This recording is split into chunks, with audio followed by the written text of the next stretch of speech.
Judi adalah hiburan oleh orang kaya yang dimainkan oleh orang miskin. Tuan-tuan, orang kaya-kaya yang mendapat hasil daripada judi itu berasa sangat terhibur apabila orang-orang miskin main judi dan menjadi semakin miskin. Saya nak tegur sikit para rakyat Malaysia, ada yang mohon dana melalui saya dan mereka punya bank statement ada tulis word-word yang kita tahu itu adalah judi. Top up RM10, top up RM100, top up RM50, happy.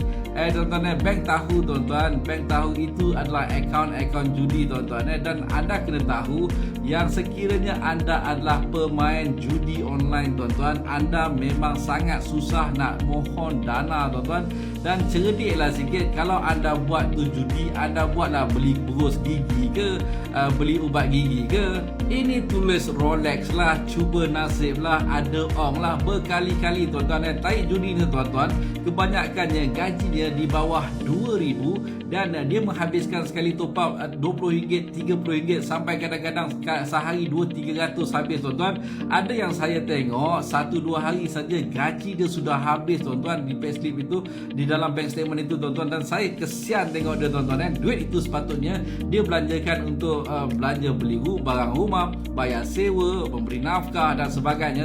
Tiba-tiba dengan masalah ketagihan judi, anda telah menghabiskan wang itu untuk orang kaya tuan-tuan, dan haruslah anda tahu yang sekiranya anda adalah pemain judi, anda adalah hiburan untuk orang kaya yang melihat orang-orang miskin bermain judi. Itu saja tuan-tuan. Sekali lagi saya nak ingatkan rakyat Malaysia, jangan main judi sebab dalam bank statement yang saya tengok, pelanggan-pelanggan yang gaji especially bawah RM2,000 ini banyak yang main judi online.